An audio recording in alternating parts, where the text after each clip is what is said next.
Hey, everybody. It is Tuesday, December 9th, 2025. You're listening to the Mo News Podcast. I'm Moshe Winunu. And I am Jill Wagner. This is the place where we bring you just the facts. And we read all the news and read between the lines so you don't have to as we approach here just 15 days before Christmas, Jill. Which is why, Moshe, it is National Christmas Card Day, a reminder to send your holiday cards. Yes, send them out. And the U.S. Postal Service has sufficient time to get them to the locations you need them to go.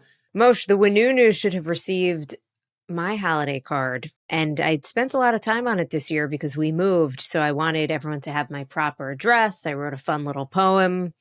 Get ready. I'm looking forward to checking the mail tomorrow, Jill. or today. I don't check the mail every day. And then I sort of it's satisfying to check it every other day or every third day. And you get the big stack of stuff as opposed to just going there and getting two things. I think when I lived in the city, I did not check my mail every day either. In the suburbs, you check your mail every day because you have a mailman or woman who comes to your mailbox every day. So you owe it to them to take the walk to your mailbox and see what you got. All right, let's get to some headlines, starting with business news and a merger that could have national and international implications. Paramount now launching a hostile takeover bid for Warner Brothers Discovery. Netflix says, oh, whatever, we're not at all surprised. This is one of those stories that has a lot of interesting factors, Jill, and now the president's son-in-law is getting involved in the bidding war, along with the investment funds for the Saudi Arabian, Qatari, and Emirati governments. What this all might mean and how this could play out. To Sudan, where tens of thousands of people have been killed just in the past 6 weeks, including a kindergarten allegedly under attack. The situation is so dire that blood could be seen in satellite images. Yeah, we'll tell you more about what's being called the worst humanitarian crisis in the world right now. In Ukraine, could it be back to square one? Ukrainian President Vladimir Zelensky ruling out ceding land to Russia, which was one of the 19 points in that new ceasefire plan.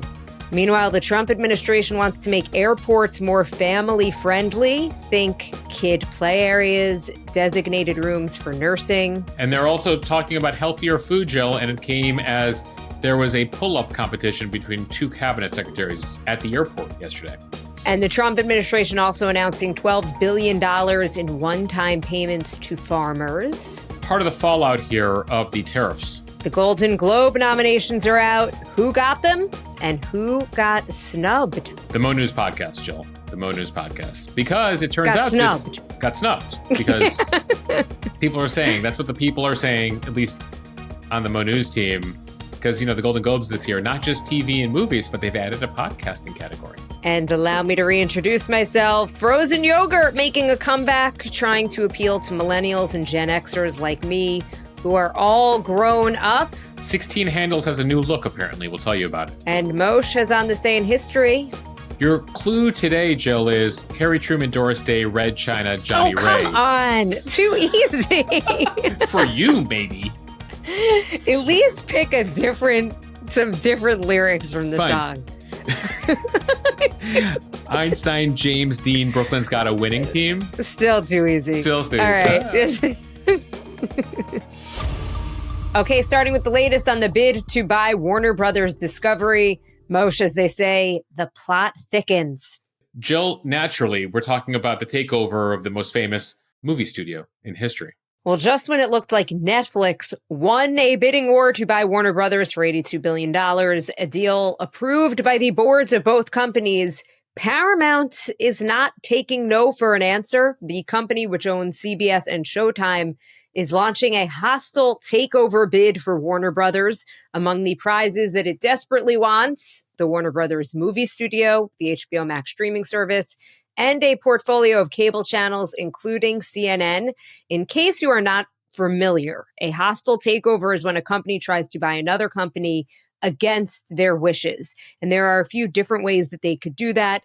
The most common is by trying to bypass the management and boards of said company, so in this case of Warner Brothers Discovery, and just go straight to the shareholders. And if the shareholders like this alternate deal better, they could sell at least half of the total shares, which would give the bidder, in this case Paramount, a majority stake in the company, which it can then use to put new board members in place who would approve their deal.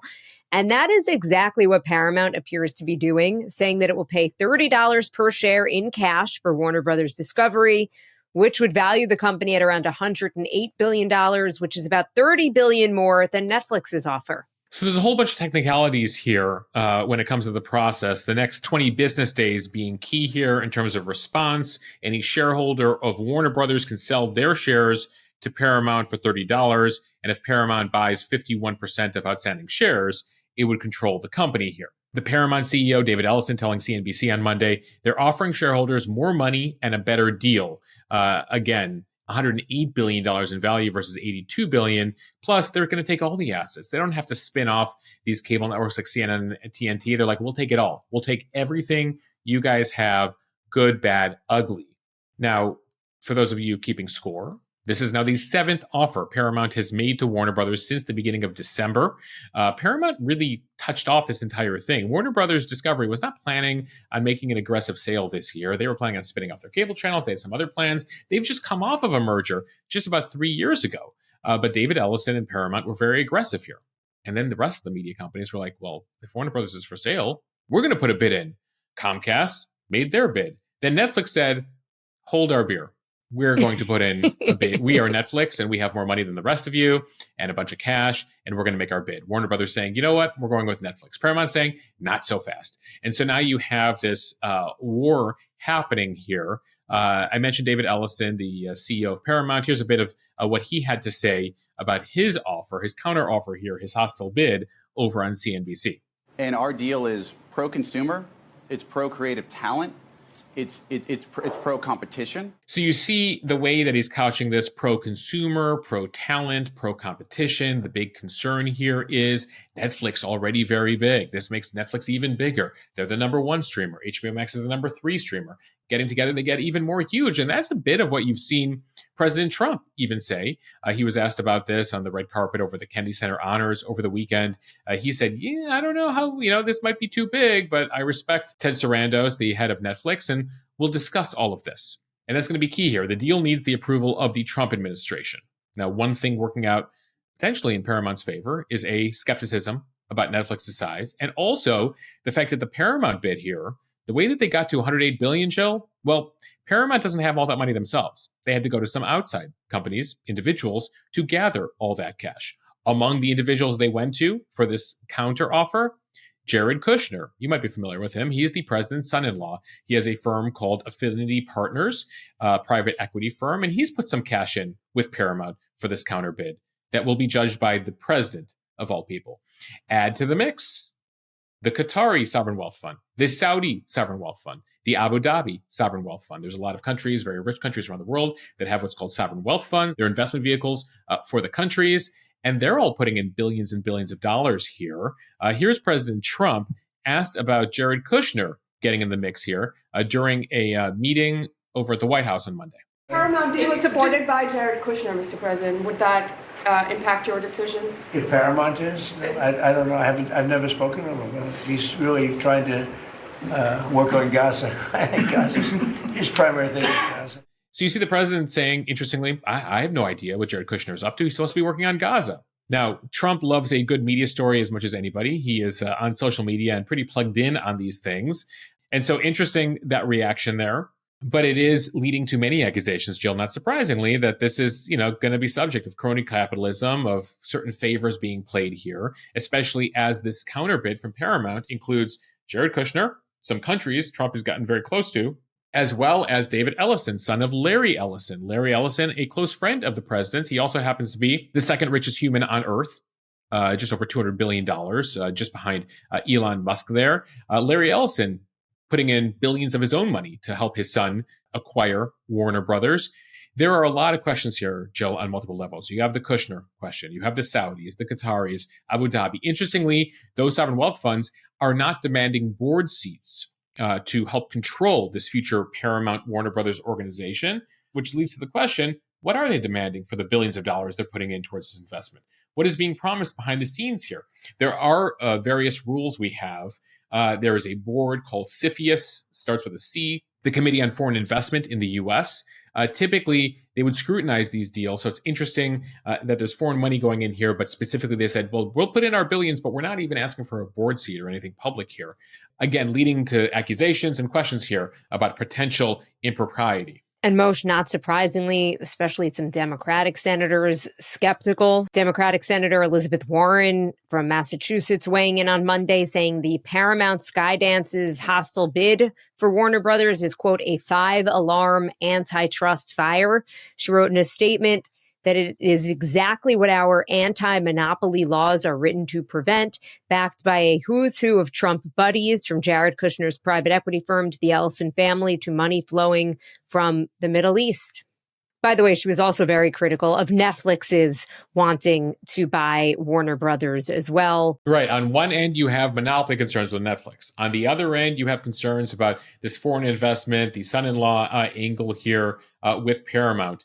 And add to that, if you're sort of extrapolating out what the media ownership of this family will look like, the Ellisons, the elder Ellison, Larry, who I mentioned, worth $277 billion as of yesterday, is also looking to be part of the ownership group that'll own TikTok, as the administration has made a deal here with China to spin off the American component of TikTok. So a lot of questions here around all of this. And the reason why, we are talking about this, we'll continue to cover this pretty heavily, is the power here. Right? That ultimately we're talking about, a huge movie studio. It also owns CNN and various cable networks. Paramount already owns CBS and various networks. Netflix is Netflix globally. And so either way this thing goes is going to be super interesting to watch.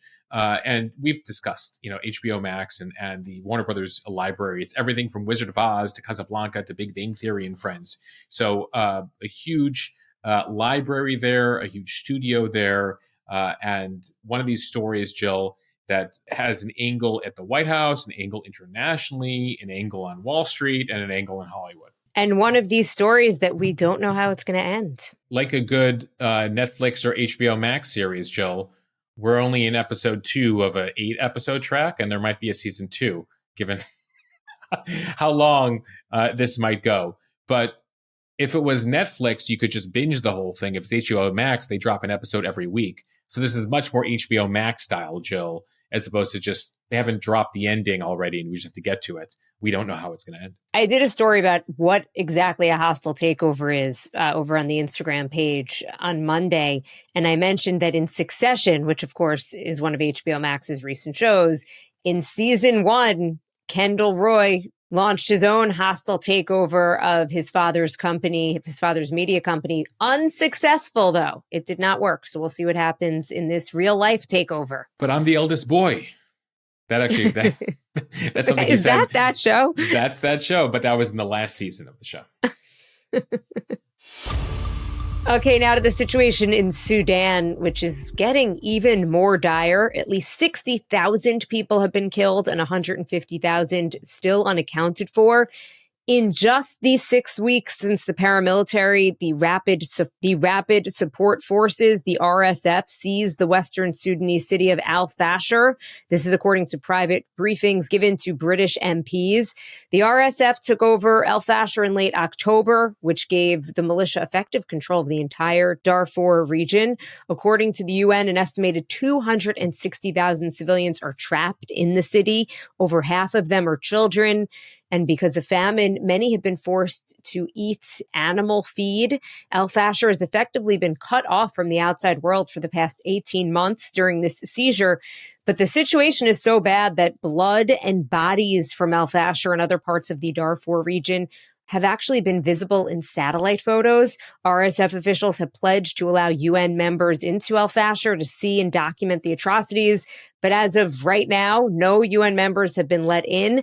The news about Al Fasher comes as Sudan's government and hospital system are also accusing the RSF of carrying out drone strikes against a kindergarten and a hospital in central Sudan last week. The strikes killed more than 114 people, including 63 children. That is according to the World Health Organization.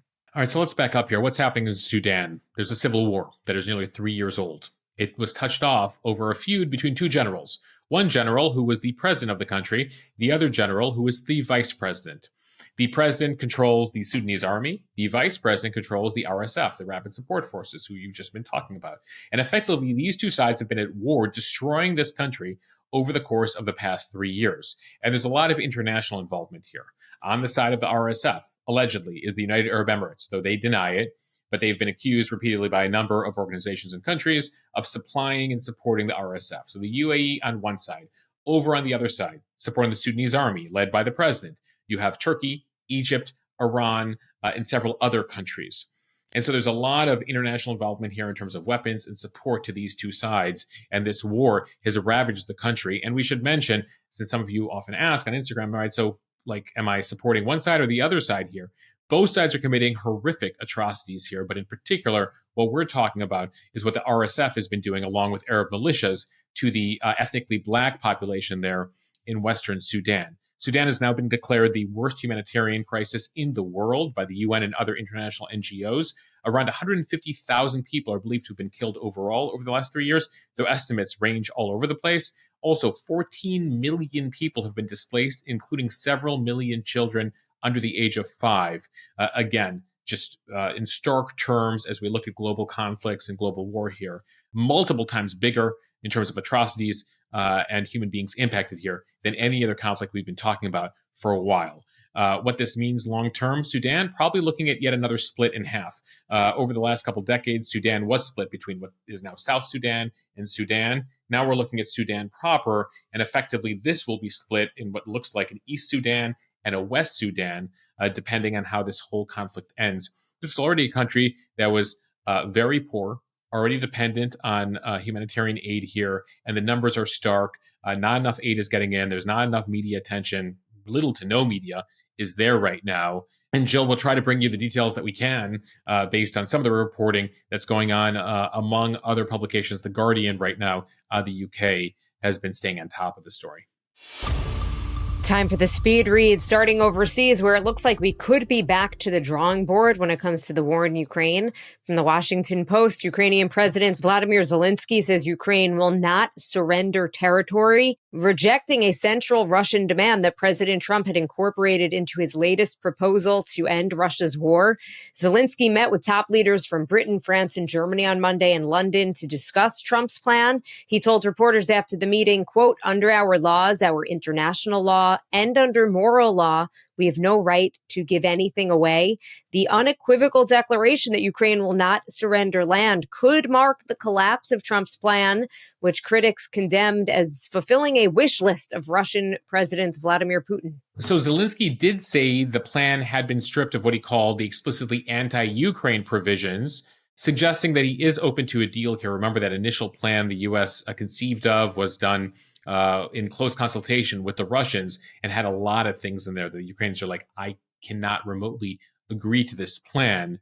One of the things that he has stood firm on is the issue of land. That is a view shared by the Europeans. There's photos yesterday of him with Macron, of France, Starmer of the UK, who have stood by Ukraine here. They do not believe that Russia, through its invasion, can just redraw international boundaries by force.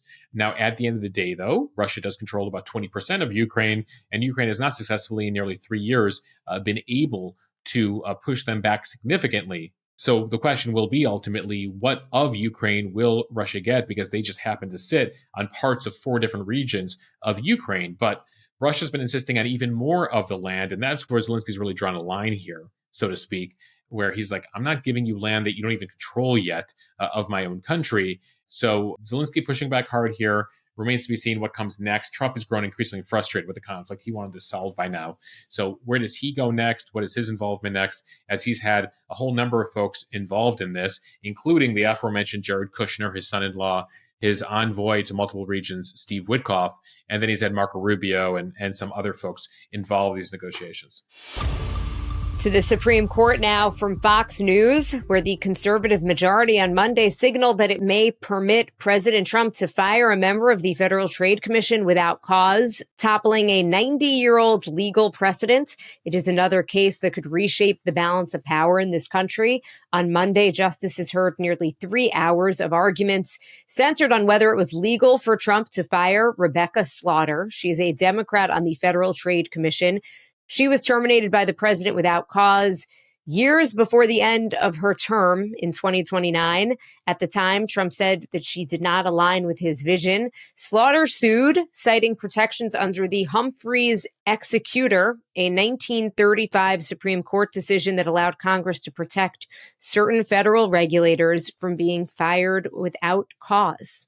So a reminder here, the Supreme Court is 9 justices, 6 conservatives, 3 liberals, and justices on the conservative side here, the 6-3 majority, appeared ready to side with Trump in allowing him to proceed with the firing.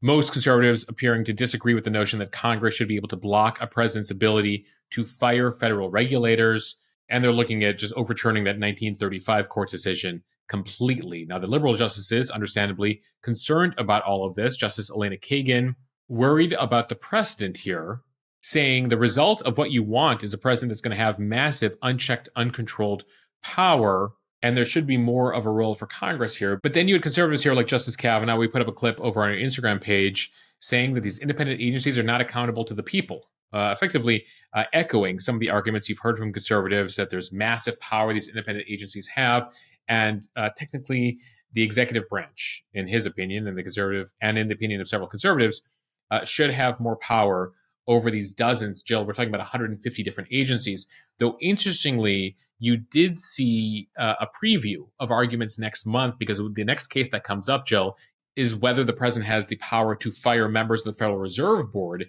And you did see the arguments yesterday that Kavanaugh wasn't willing to go there, that he does have some concerns, and that the Fed feels unique, feels special, given their power of the U.S. economy and the importance of having independence when it comes to at least the economy. So it appears here the conservatives are ready to give the president power on everything from the Federal Trade Commission to the Federal Communications Commission and all these independent agencies. But next month, it appears the administration is going to have a more difficult fight in arguing for the president's ability to fire members of the Federal Reserve Board. To travel from News Nation, Department of Transportation Secretary Sean Duffy announced $1 billion in funding to put more family-friendly resources in airports. The funding was announced as an initiative with the Department of Health and Human Services called Make Travel Family-Friendly Again. Duffy said during a news conference Monday that airports can request what expansions they want. Yeah, some of those expansions may include creating children's play areas, exercise areas, establishing family screening lanes and security checkpoints, making private rooms or nursing pods, more of them available to breastfeeding mothers. There was also a component here about healthy food options at airports. Depending on what airports you're in, you might only have one of those very unhealthy options. And so they did make a point of highlighting companies like Farmer's Fridge, over there at Reagan Airport, and some of the healthier options they provide for consumers. And then, Jill, naturally, this is now the second time RFK Jr. Has engaged a fellow cabinet member in a pull-up contest. So as he's talking about health, he likes to showcase his health. And so there was a bar for some reason in the middle of the airport next to the press conference they were holding at Reagan National. Coincidentally. Do you want to do a pull-up contest, Sean Duffy? And so we've posted this video, some of you naturally asking on our Instagram page, why is this news? Because it's interesting and it's ridiculous. And so ultimately we put up that clip, and we did a side-by-side of the two of them. By our count, 71-year-old RFK Jr. completed 20 pull-ups. 54-year-old Sean Duffy did 10 pull-ups. Though, Jill, some fitness experts and observers in the comments are noting that Sean Duffy's pull-ups were complete pull-ups, while RFK was just kind of bringing his chin slightly above the bar. And so they don't know whether If that. You don't need to be a fitness buff to have noticed that, because I noticed that also. Sean Duffy's were real pull-ups. All right. So nothing against RFK Jr., because I respect just being able to lift an inch up. I respect the game at 71 years old, even getting on the bar, hanging from the bar at 71. Good for him. Moshe, could you do a pull-up? I can do a pull-up. In fact, I do several pull-ups, Jill. I don't know if I could do 20, but one of my goals this year was to get back in shape. And I've been working on that at least a morning a week, every week, which is major progress over where I was in 2024. Baby steps. Yes. 2026 is the year we go to the gym multiple times a week, Jill. A Mo News pull-up contest. That's how we'll ring out 2026. Let's do it. Okay, another White House development. President Trump rolling out a $12 billion bailout for struggling farmers on Monday. He's looking to shore up the finances of some of his most loyal supporters whose financial fortunes have been hurt by his trade war. The rescue package was unveiled at an event with farmers at the White House. And again, it comes as Trump's trade policies have hurt America's agriculture sector. While Trump's plan to raise tariffs was intended to spur domestic production and open export markets, it has actually closed off sales for many U.S. farmers. China is the biggest buyer of American crops, things like soybeans. And China retaliated against Trump's tariffs by halting purchase of U.S. farm products this year. So the payments to farmers here will be made by the end of February.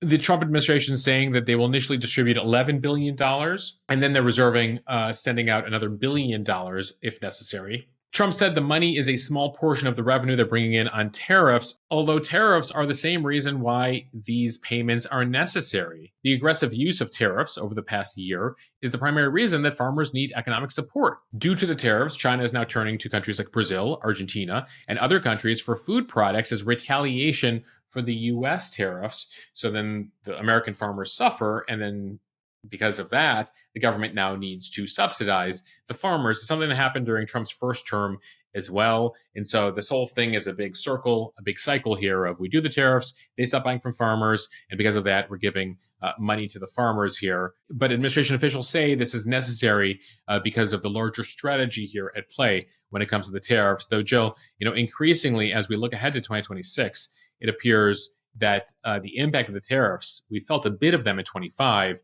but we're going to be feeling more of them in 26, and that'll be one of the big stories we'll be watching in the coming months. To entertainment news from the Mo News Substack, nominations are out for the 83rd Golden Globe Awards. Leonardo DiCaprio's One Battle After Another is leading the film categories with 9 nominations, and Mike White's The White Lotus leading the TV categories with 6 nominations total. The award show also added its first ever Best Podcast Award. Nominees include Call Her Daddy and Good Hang with Amy Poehler. One snub, The Joe Rogan Show, which was Apple's most popular podcast in 2025, not getting a nomination. But it came as the critics and journalists who judge the awards have decided to avoid most political podcasts. And it's interesting, Jill, because Ben Shapiro, the conservative commentator, actually ran a very expensive For Your Consideration campaign that included Times Square billboards and magazine ads. Shapiro was really making a big push for a nom. And did not get one either. No politics. No Pod Save America on the left, and no Megyn Kelly, Tucker Carlson, Joe Rogan, or Ben Shapiro on the right. It was also a tough year for sequels. Wicked for Good, which is the conclusion of the Wicked series, not getting nominated for Best Musical or Comedy, even though the first Wicked film did. Wake Up Dead Man, a Knives Out mystery, which was the third installment of the Knives Out series, also not getting a nomination in that category, even though the first 2 films got nominated. It's also a tough year for biopics. Sydney Sweeney did not get nominated for her role in the biopic Christie, which we've told you has also had some tough sales at the box office. Gwyneth Paltrow also did not get a nod for her role in Marty Supreme, which is a film loosely based on the real life of table tennis legend Marty Reisman. In the world of animation, though, Netflix's smash hit K-pop Demon Hunters got nominations for Best Animated Motion Picture as well as Box Office Achievement. Now, interestingly, because Netflix prioritizes streaming, K-pop Demon Hunters was only in cinemas for 2 weekends, and they didn't really promote the numbers there. Nonetheless, in the category here for Box Office Achievement, which is traditionally reserved for wide theatrical releases, Jill, there's a lot of categories here. The Golden Globes always historically have been a lot of fun because they're drinking, they're sitting at tables, eating dinner. There obviously was some controversy in recent years as the Hollywood Foreign Press Association dealt with a lot of controversy, eventually had to basically stop doing the awards. They've been taken over since a whole bunch of changes in the last couple of years. And now they're back on network television. They'll be seen live January 11th. Out of the Beverly Hilton, the host again this year, Nikki Glaser, who I thought did a great job last year. And finally, from Axios, frozen yogurt is making a comeback. And if you thought frozen yogurt never went out of style, then you must be a millennial/Gen X woman like myself. Exennial, Jill, exennial. From 1977 to 1982, a cusper, yes. But the industry data shows that the once crowded froyo scene has been shrinking for years, leading frozen yogurt companies like 16 Handles to change their strategy. The chain is planning to open several new stores next year, offering a high-end take on the frozen treat. The CEO says he doesn't think consumers stopped wanting frozen yogurt. They just didn't like the stores that were available to them. 16 Handles is adjusting to a more minimalist look inspired by Starbucks and Panera. Instead of the kid-centric, bright-colored decor common in frozen yogurt shops. And this seems to be working, creating a sense of nostalgia. During the first 10 months of 2025, roughly 128,000 TikTok posts were tagged #Froyo. That's up 16% from the same time last year. Some say they're heading to chains like Menchie's and Pinkberry for what they are calling Obama-era Froyo. Moshe, I'm looking for Clinton-era Froyo. So then you're looking for TCBY, which Jill is also making a comeback, according to Yogurt a piece. and such. Yeah, according to a piece out of thestreet.com. There's a lot of coverage. When you do a quick Google News search right now for Froyo, you're seeing this pop up across the country. 16 Handles, by the way, opening their first store down in South Chandler in the Phoenix area. So there's a whole bunch of Froyo coming to all of you in the Phoenix area. You then have TCBY making a comeback after closing 2,600 stores. TCBY says, no, we're back, and we're better than ever. And so Gen Z, Alpha Gen, you're in for a treat in more ways than one. And apparently, Jill, fit for the time, they're coming out with vegan options, high protein options, keto options. Though the prices will be up because there's higher costs these days for labor, ingredients. So, when you put a little froyo in that cup, put some toppings on, then put it on the scale, you might have to take a step back when you see the price of your cup. I took almost a 20-year hiatus from frozen yogurt, and then I recently got back into it a couple of years ago, and I was blown away by the price, actually. Just 2 or 3 cups of frozen yogurt. It used to be like less than $10. Yep. I almost was at $30, $40, and then I also like frozen yogurt pies or cakes for birthdays, and those are insane also. Well, Jill, you can't have your free yogurt and eat it too. Yeah, I guess so. Speaking of history and nostalgia here, we go to On This Day in history. On this day in 1868, the world's first traffic light was erected near Westminster Bridge in London. However, it was removed just after a month after a gas leak caused one of the lights to explode because, of course, back then they were gas-powered, but the traffic light would be here to stay over time. On this day in 1960, Domino's Pizza, then named Dominick's with a K at the end, was founded by Tom Monahan and his brother James in Ypsilanti, Michigan, Jill. Michigan would also give us Little Caesars, which was founded in Garden City, Michigan, the year before in 1959. Meanwhile, the year before that, in 1958, a little chain you might have heard of called Pizza Hut was founded in Kansas. There's a fascinating series on the podcast Business Wars about the history of the pizza wars through the 60s, 70s, 80s, and 90s. In the business war there between Pizza Hut, Domino's, and Little Caesars, and the transition to delivery from eating in the restaurants. It's a fascinating history about one of the iconic foods that many of us grew up on and still eat to this day. Though I haven't had any of those chains in a while, Jill, because, New York. People would give you a look if you, ordered a Pizza Hut or Domino's. Everyone has their, unique pizza place that they like in the city. New Yorkers are judgy about pizza and bagels. Pizza. They just are. Very elitist. Domino's in New York City when you have so many options. I have to say, a thin crust Domino's, that's my jam. They make an amazing brownie, FYI. Oh. You heard it here first. I'll have to check that out, but I'll have to eat it in the restaurant because I can't Yeah, get that the delivered. shame. The shame of getting Domino's delivered. We end here with a bit of music history. On this day in 1962, the Supremes released their debut album, Meet the Supremes. On this day in 1965, A Charlie Brown Christmas makes its television debut, bringing the Peanuts characters to life. 60 years ago tonight on CBS. And Jill, you got this clue because, iconic lyrics here. But on this day 36 years ago, We Didn't Start the Fire by Billy Joel reaches number 1 on the Billboard charts. Moshe, I was looking at the full lyrics, and I don't think that there is a line that wouldn't have given it away. Like any of the lyrics, they involve like a list of rhyming historical events. Like that song is so unique in that way. Moonshot, Woodstock, Watergate, punk rock. Maybe that. Maybe. No. No. And we last year made the mistake of saying, it would be great, like a sequel, since We Didn't Start the Fire ends in 89. And everyone's like, Moshe, you haven't heard the Fall Out Boy version, like the sequel they did. So Fall Out Boy has the modern update to Billy Joel's We Didn't Start the Fire that takes you from 89 through like 2023. Do we like it? Well, Billy Joel gave them a blessing. So if Billy said, Fall Out Boy, that's cool, then who am I to judge? No one. I mean, if it... They mentioned Billy like Kanye likes it. West at the VMAs, Meghan Markle, TikTok. They got everything in there. There's so much news. We could probably do one a year these years. Each year could get its own We Didn't Start the Fire. Yes. Warner Brothers, Netflix, Paramount. each week.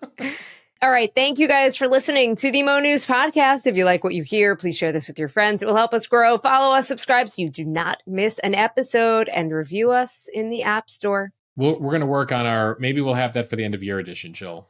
The We Didn't Start the Fire for 2025.